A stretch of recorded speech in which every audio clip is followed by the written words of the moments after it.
What's up guys, Shawnthebro here, and in today's episode of the fighting game tutorial series, we are going to continue to improve our settings menu and our tabs between them. So in the previous episode, we had updated our settings menu to have a widget switcher on it.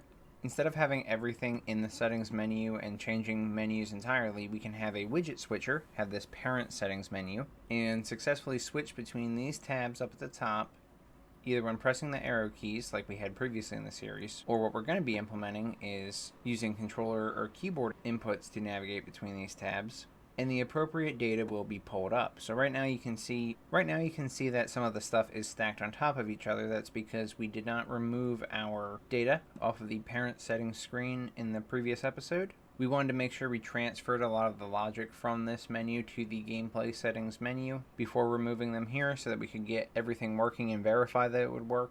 So we're going to be cleaning this up today, and we should have the settings menu working again for the gameplay section with everything transferred over to that individual widget. If we can accomplish this, then that means anytime we want to add a tab to the settings menu, it's going to be very easy. Before we hop into the episode, if you want to get caught up in the entire fighting game tutorial series and see how we've done things from attacks and hitboxes and online multiplayer, then please check out this iCard in the top right corner right here. You can see the entire playlist, every episode of the fighting game. If you don't care about that, you just care about the settings menu and widget switchers and switching between tabs on one menu, I recommend you watch the previous episode where we implemented the widget switcher on this menu, because if you follow that, you'll be able to follow along with this very easily. I'll link that in the top right corner right here to follow. With that out of the way, we can go ahead and get started. This is a code and blueprint tutorial series, but we're doing everything in the widgets today. Specifically for today's episode, we want to go to our settings screen, which is the parent widget for the settings.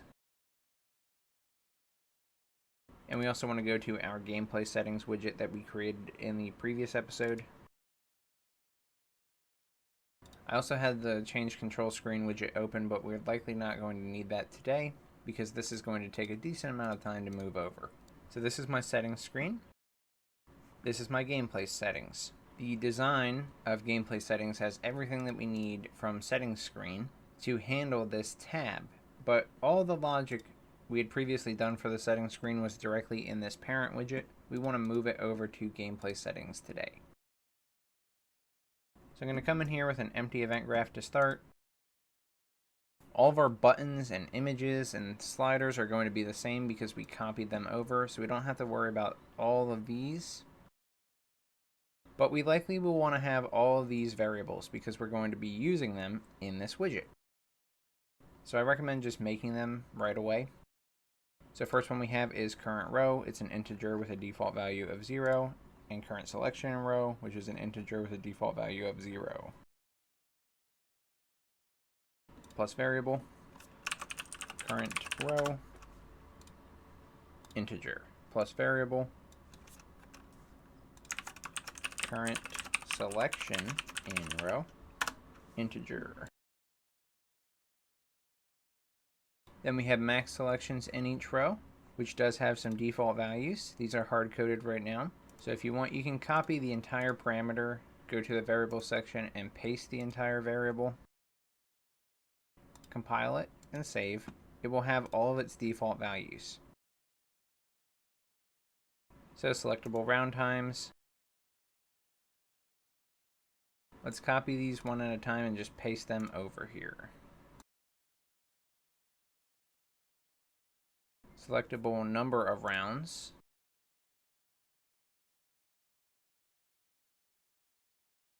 Confirm button options.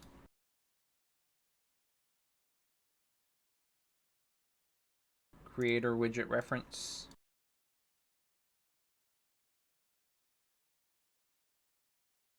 Game instance reference.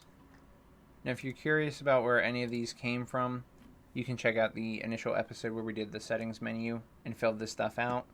But very, very quick synopsis. This is the current row. This is the current column. This is the maximum number of selections in each row. So for example, on our gameplay settings, we have one selection, which is our slider for our music volume. Same for the sound effect volume. Round time versus has 5 options. So does number of rounds, and all players on one device has 2 options. Selectable round times is an array of our possible options so that we know what to assign values to when we select the corresponding button. Same with selectable number of rounds. Confirm button options is an array that keeps track of all the buttons that we've selected. So when we come into the game, we're going to have one of these selected, one of these selected, one of these selected. All these things should be lit up to indicate to the user or the player that this is the current selection. This array keeps track of it. So far we have integer, integer, integer array, float array, integer array, button array, and then these bottom two are references to the creator widget. This is a main menu screen object reference, so what this means is we keep track of the main menu that toggled this settings screen on. Right now, the settings screen always comes from the main menu in our game, and so when we close that settings screen menu, we want to return to the main menu that was open before. This keeps track of it for us. And then game instance reference is just a reference to our specific game instance type. So now we have the variables copied over. We are going to want the functions as well. The functions may not copy over as nicely, but if they don't, we will take care of them manually. So go ahead and start copying. First one is move selection. When we try and copy this over, it will probably tell us that we're missing some things, and it does. So some function references could not be resolved in a new context. How would you like to fix them? I'm going to have do nothing for all of these options. It will still paste all the nodes with the proper names and variables. There'll be some errors, but it's okay. Let's keep going down the list. So for example, we are going to need determine button to focus. So if we go back to the parent menu and copy determine button to focus and paste it in as a function, it was able to be brought over successfully. Remember, these are all functions that we have from our settings screen. So previous episodes we've covered all this logic.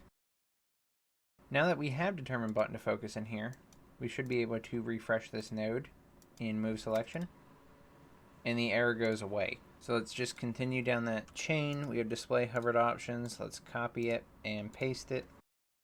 Do nothing. Let it paste in.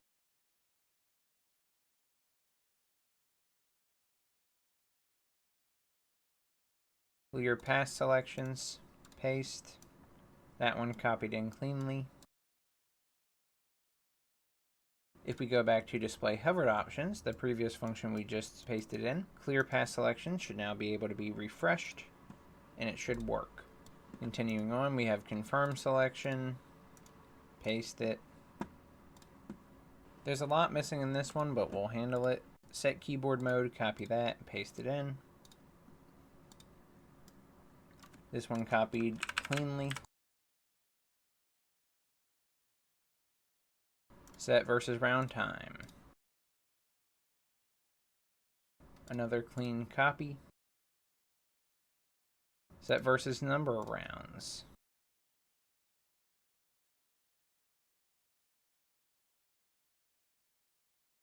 Determine chosen options.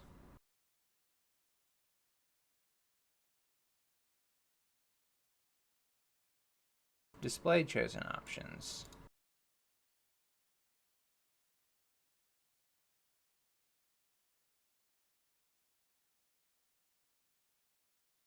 Move slider.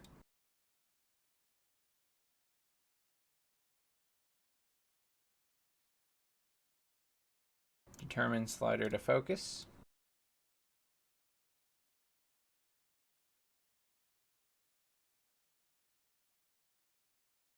Display chosen slider values.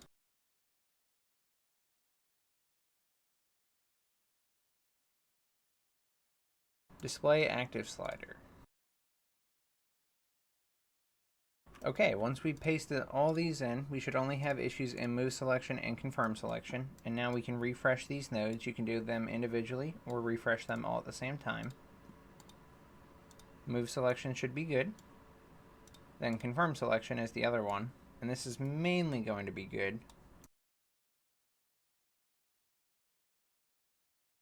So everything looks good except this very top section in confirm selection. The reason there's an issue with this is because the back button is not on the individual widgets. We are handling the back button on the parent widget.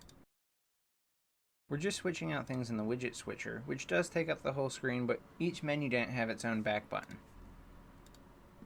We could either put our back button in here and just use the logic as is, or we could handle it all on the settings screen. If wanted, you could actually just copy the back button from the settings screen, put it on the gameplay settings, so just paste it into the canvas panel, then give it the same offsets and everything. So 20, 950. 20 on the X, 950 on the Y, it will be in the proper spot. Now the back button will be here, so all references to it will be found. The only thing we don't have right now is this P1 back function that's handled in the event graph of settings screen.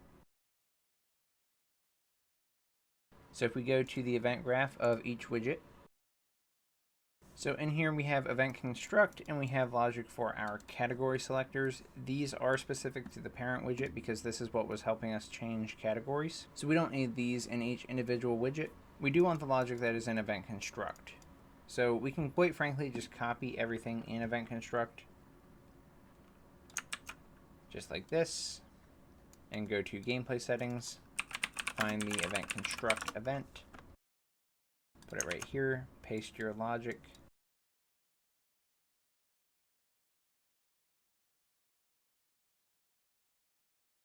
Now everything is in here and it should compile.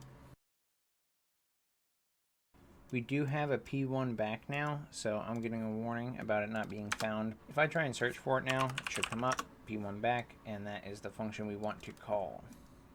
So now this compiles without warnings or errors, and since we have this here, we can go to the settings screen, or the parent widget, and we can go to the designer, and we can get rid of all of the stuff that is on the gameplay settings widget now. So that is my music volume canvas, sound effect volume canvas, round time canvas, number of rounds canvas, keyboard mode canvas, and the back button.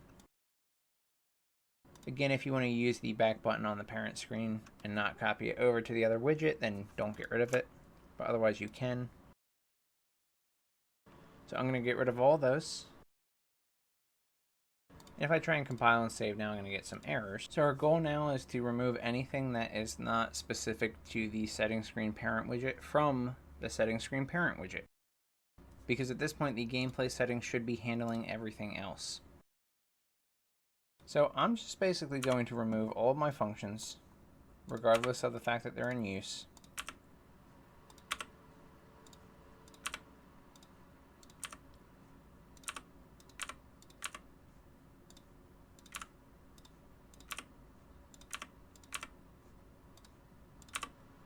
And then all of my variables.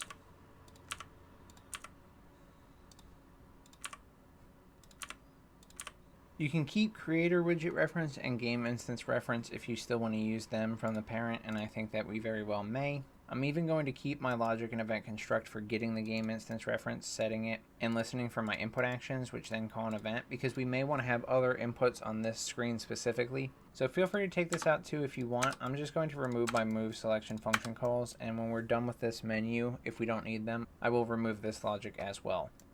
I'll also get rid of confirm selection, all the logic in my back buttons.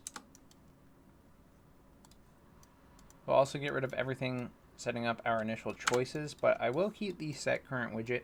This will be done in the gameplay settings widget as well at the end of event construct. But what's useful about keeping it here is this could actually keep track of our tags for us too. So we have a system in our game to track the current widget that the player is on. This would not only tell us that we were on the settings screen, but then we could go to gameplay settings and other tabs. And this can be the default value in here. If for whatever reason we can't go to those tabs, or if it fails to set one of those values, we'll still know we're in the settings. We don't have the back button on the parent anymore. If you do, then you can keep this. But if you don't, like me, you can remove it. And then your event construct will look like this. We can compile and save, and that widget should save. And now you'll notice that the settings screen still looks the same as it did, or at least very similar. The sizing and spacing may be slightly different, but we can adjust that, of course. But now when we come into our settings screen, everything looks exactly the same as it was. I can even still navigate through my sliders and my round times, my keyboard mode.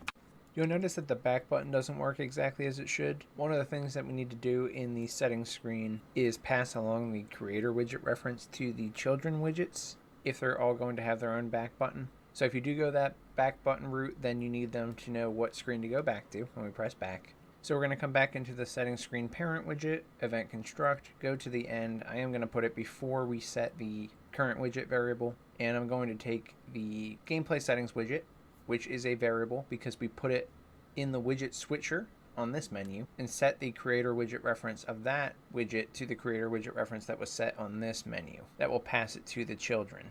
Even though we didn't really do any logic with the change control screen menu today, we might as well do that here now so we don't forget later.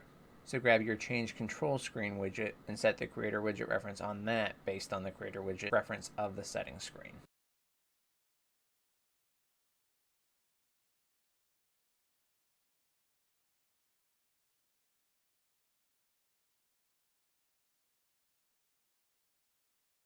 So just follow along with what I'm doing here, and then there's one other update we have to do after this, which is to make sure the creator widget reference is available at the time of event construct for the widget. Because the way we were doing it in the main menu, this actually would not work, but we can do a very quick fix to make this work for these widgets and tabs and all the other tabs going forward. So when you're ready, go ahead and go to the main menu screen. This is in Blueprints, Widgets, Menus, main menu screen. Then we want to go to where we're creating the settings menu, which is in confirm selection of the main menu screen. And specifically, I believe it is option 6 in this switch statement. So if we follow it down here, you'll see there's a create settings screen widget. And it is element 6 for me. It might be different for you. In here, we're creating the widget, and then after adding it to the viewport, we're setting the creator widget reference. But event construct is already run at this point.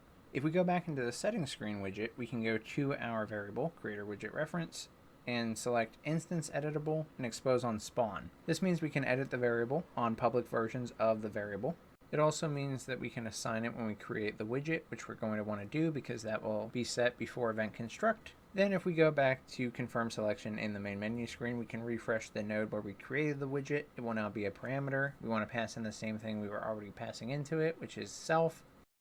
We can type self and select get a reference to self. Once we do that, we can remove the old way of doing it and hook everything back up, and it will work as intended.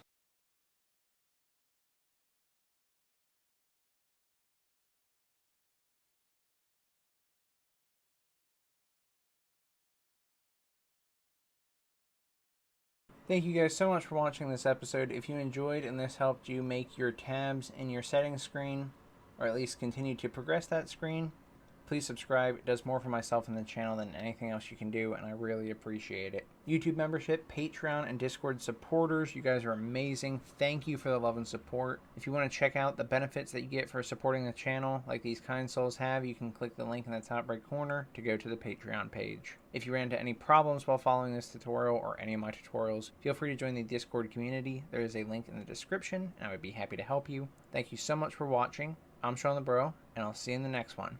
Goodbye, guys.